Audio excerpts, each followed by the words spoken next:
Good morning students. जैसा कि हम पहले से पढ़ रहे हैं नाटक लिखने का व्याकरण। कल हमने कुछ अंश पढ़ा, नाटक किस प्रकार लिखी जाती है। यहाँ नाटक के विषय का सेकंड जो वीडियो है वो तैयार किया जा रहा है और आपको पढ़ाया जा रहा है। तो नाटक का सबसे जरूरी और सशक्त माध्यम संवाद है। यदि नाटक में संवाद नहीं है तो नाटक सफल नहीं हो सकता, क्योंकि एक संवाद के जरिए ही नाटक को प्रस्तुत किया जाता है। नाटक में संवाद ही अपनी अहम भूमिका निभाता है। उस संवाद के जरिए ही जो पाठक होते हैं, अर्थात जो नाटक को देखने वाले होते हैं, वो पता लगा लेते हैं कि अब किसका संवाद चल रहा है। जैसे रामलीलाओं में राम लक्ष्मण का संवाद है तो सबको पता लग जाता है कि अब राम बोलेगा, उसके बाद लक्ष्मण बोलेगा। या जहाँ राम और परशुराम संवाद है तो वहाँ भी लोगों को उस परशुराम संवाद के द्वारा लोग ये पहचान लेते हैं कि ये कौन सा संवाद चला हुआ है। इसलिए नाटक में सबसे जरूरी है संवाद। संवाद नहीं तो नाटक सफल नहीं हो सकता। नाटक को सफल करने के लिए संवाद का होना बहुत ही जरूरी है। दूसरी किसी विधा के लिए यह कतई जरूरी नहीं है कि वह संवादों को सहारा ले, यानी कि और प्रकार के कार्य होते हैं और प्रकार के नाटक प्रकार हैं जिनमें ऐसा कुछ नहीं है कि वहाँ संवाद का सहारा लिया जाए। लेकिन नाटक को तो उसके बिना काम ही नहीं चल सकता। नाटक का किसी भी प्रकार बिना संवाद के काम नहीं चल सकता। नाटक के लिए तनाव, उत्सुकता, हास्य, रोमांच और अंत, उत्सुकता, रहस्य, रोमांच और अंत में उपसंहार जैसे तत्व अनिवार्य होने चाहिए। इसके लिए आपस में विरोधी विचारधाराओं का संवाद जरूरी होता है। यही कारण है कि नायक, प्रतिनायक, सूत्रधार की कल्पना भारतीय या पाश्चात्य नाट्य शास्त्र में आरंभ से की जाती है।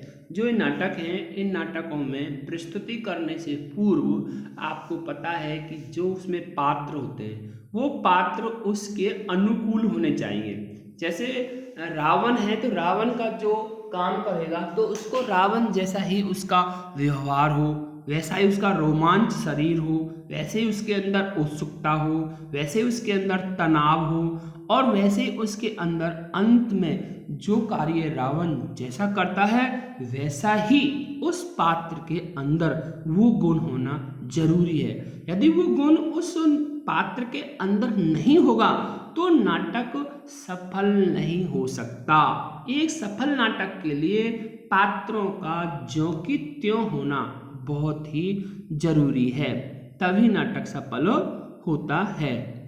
भारतीय जो पाश्चात्य नाट्य शास्त्री हैं, उन पाठ्यशास्त्र शास्त्रियों ने भी इसी प्रकार अपने नाटकों को प्रारंभ किया है।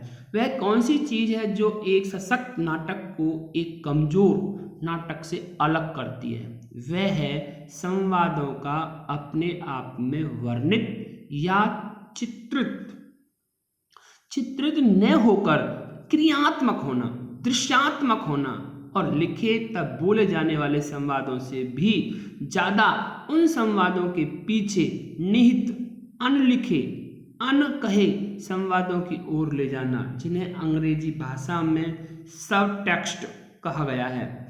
जिस नाटक में इस तथ्य की जितनी ज्यादा संभावनाएं होती हैं, नाटक उतना ही सफल होगा। उदाहरण के लिए हेमलेट, यह प्रसिद्ध संवाद टूवी या सकंदगुप्त का अधिकार, सुख कितना मादक और सारहीन संवाद अनगिनत है। आपने ये पढ़ा होगा। कि ये नाटक किस प्रकार सफल हुआ। इस प्रकार नाटक में सबसे जरूरी है कि संवाद अनगिनत संभावनाओं को उजागर कर देता है। यदि संवाद सफल होगा तो नाटक भी सफल होगी। जो ये हेमलेट है यह शेक्सपियर का एक रचना है जिसकी टू बी और नॉट और टू बी और नॉट टू बी या स्कंदगुप्त का अधिकार सुख कितना मादक सारेन।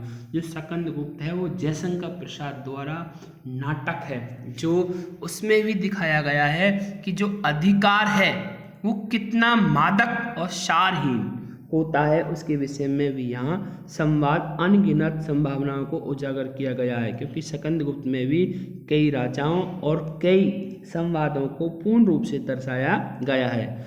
नाटक स्वयं में एक जीवंत माध्यम है।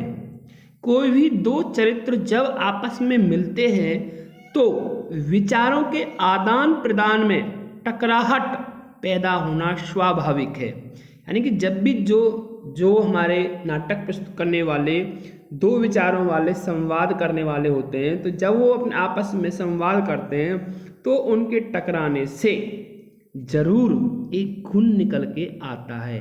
यही कारण है कि रंगमंच प्रतिरोध का सबसे सशक्त माध्यम है। यानी कि रंगमंच पे सबसे ज़्यादा प्रतिरोधी और का प्रयोग करना होता है, प्रतिरोधी होते हैं, एक दूसरे के विपक्ष होते हैं। वह कभी भी यथास्थिति को स्वीकार ही नहीं कर सकता। इस कारण उसमें अस्वीकार की स्थिति भी बराबर बनी रहती है। यानी कि कोई स्वीकार करता है और कोई स्वीकार नहीं करता, तो स्वीकार और अस्वीकार की जो भावना है वो बराबर बनी रहती है। क्योंकि कोई भी जीता जागता संवेदनशील प्राणी वर्तमान परिस्थितियों को लेकर असंतुष्ट हुए बिना नहीं रह सकता। मजे की बात यह है कि जिस नाटक में इस तरह की असंतुष्टि, झटपटाहट, प्रतिरोध, अस्वीकार जैसे नकारात्मक तत्वों की जितनी ज्यादा उपस्थिति होगी वह उतना ही गहरा और सशक्त नाटक साबित होगा। उदाहरण के लिए हम अंधा युग धर्मवीर भारती द्वारा 1954 में प्रकाशित नाटक है। तुगलक आदि नाटकों को देख सकते हैं। यही कारण है कि जब किसी भी विचार व्यवस्था अथवा तात्कालिक समस्याओं के समर्थन में नाटक लिखे गए हैं वे कभी भी बहुत दिनों तक चर्चा में नहीं रहे। यही वजह है कि हमारे आधुनिक नाटककारों को राम की अपेक्षा रावण, प्रहलाद की अपेक्षा हिरण्यकश्यप, कृष्ण की अपेक्षा कंस अधिक आकर्षित करता है। नाटक लिखते समय यह भी अत्यंत जरूरी है कि नाटक में जो चरित्र प्रस्तुत किए जाएं वो सपाट, सतही और टाइप्ड न हो। इस प्रकार हम यानी कि जो चित्र होते हैं वो बिल्कुल भी टाइप्ड ना हो। यानी कि जो संवाद है अर्थात जो हमारा पात्र है वो पात्र जिसे बोल रहा है वो उसके लिए टाइप नहीं होने चाहिए, उस पात्र को याद रहने चाहिए। अब यहाँ आप इस नाटक का एक दृश्य देख सकते हैं। शास्त्रीय शैली में खेले गए नाटक का एक दृश्य है। शास्त्रीय यानी कि संगीत शैली बोले तो जिसमें देवी देवताओं को प्रसन्न किया जाता है, उसमें एक शास्त्रीय संगीत का छोटा सा नाटक आप देख सकते हैं। जैसे मीराबाई के भगवान श्री कृष्ण को प्रसन्न करने के नाटक हैं। इस प्रकार का नाटक यहाँ पर आपको दिखाया गया है। आगे आपको देखना है कि अभिव्यक्ति माध्यम के द्वारा ही कि यहाँ भी एक नाटक का छोटा सा आधुनिक रंगमंच सजा हुआ है और उस रंगमंच पर किसका वर्णन करने जा रहे हैं ये भी आपको देखना है। रोजमर्रा की जिंदगी में किसी भी व्यक्ति को सिर्फ अच्छा या बुरा नहीं कह सकते, उसी तरह नाटक की कहानी में भी चरित्रों के विकास में इस बात का ध्यान रखा जाए कि वे स्थितियों के अनुसार अपनी क्रिया प्रतिक्रियाओं को व्यक्त करते चलें। नाटककार नाटक के कथानक के माध्यम से जो कुछ भी कहना चाहता है उसे अपने चरित्रों और उसके बीच होने वाले परस्पर संवादों से ही अभिव्यक्त करता है, लेकिन ऐसा कभी नहीं लगे कि वह पहले से निश्चित विचारों को मात्र शब्दों के माध्यम से व्यक्त कर रहा है। ऐसी स्थिति में नाटक न रहकर सिर्फ शब्दों के रूप में विचारों का एक पुंज सा होकर रह जाता है। हमें याद रखना चाहिए कि इन शब्दों को बोलने वाले पात्र मंच पर सचमुच की हाड़ मांस से युक्त जीवंत प्राणी होते हैं, न कि कविता, कहानी, उपन्यास में उपस्थित रहने वाले शाब्दिक चरित्र। अतः संवाद जितने ज़्यादा सहज और स्वाभाविक होंगे उतना ही दर्शक के मर्म को छूएंगे। यहाँ सहज स्वाभाविक होने से आशय भाषा को सरलता से कदापि नहीं, संवाद चाहे कितने भी लंबे हों, कितने भी तत्सम या क्लिष्ट भाषा में क्यों न लिखे गए हों, स्थिति तथा परिवेश की मांग के अनुसार यदि वे स्वाभाविक जान पड़ते हैं तब उनके दर्शकों के संप्रेषित होने में कोई मुश्किल नहीं होगी। इस दृष्टि से हम जयशंकर प्रसाद, मोहन राकेश, जगदीश चंद्र माथुर, धर्मवीर भारती और सुरेंद्र वर्मा जैसे नाटककारों की भाषा में यह विशेषता देख सकते हैं। इसी के साथ जुड़ा हुआ दूसरा सवाल उस शिल्प और संरचना का भी है जिसके भीतर नाटककार अपने कथ्य को वंजित करता है। आज हिंदी के नाटककारों के पास शिल्प की दृष्टि से कई तरह के विकल्प मौजूद हैं। सबसे पहले तो स्वपनवास वदता, ये आपने संस्कृत नाटक है। अभिज्ञान शाकुंतलम, कालिदास द्वारा विरचित मृच्छकटिकम मुद्राराक्षस, उत्तर रामचरितम, भवभूति जैसे संस्कृत नाटकों का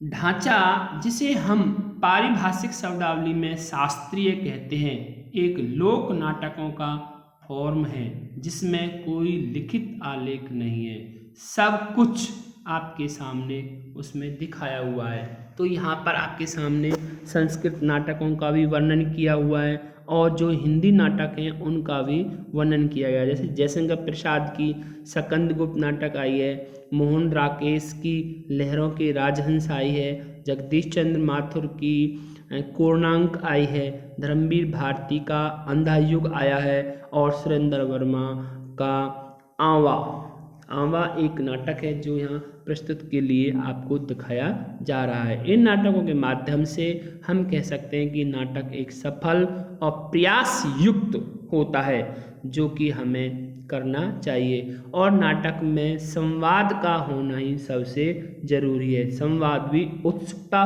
पूर्व हो, यदि संवाद उत्सुकता पूर्व नहीं है तो नाटक भी प्रस्तुत नहीं कर सकते, ऐसा कवि ने यहाँ दिखा दिया है। और एक आधुनिक नाटक की रंगमंच सजा, यानी कि एक आधुनिक नाटक को आप देख सकते हैं जो सजा हुआ है। नाटक का जो रंगमंच है वो सजा होना बहुत ज़रूरी है और नाटक पर हर सुविधा होना भी बहुत ज़रूरी है, जो सुविधाएं एक पात्र को मिलनी चाहिए। इस प्रकार आपको ये याद कर लेना है और याद करते समय ध्यान रखें इनमें से छोटे छोटे प्रश्नों का आपको निर्माण करना है और उनको निर्माण करने के बाद जूम ऐप के जरिए आपको उन प्रश्नों को पूछ लेना है। जिन प्रश्नों का आप आंसर लिख सकते हैं बहुत अच्छी बात है, जिनका नहीं लिख सकते हैं उनका आंसर मैं आपको बताऊंगा। थैंक्स।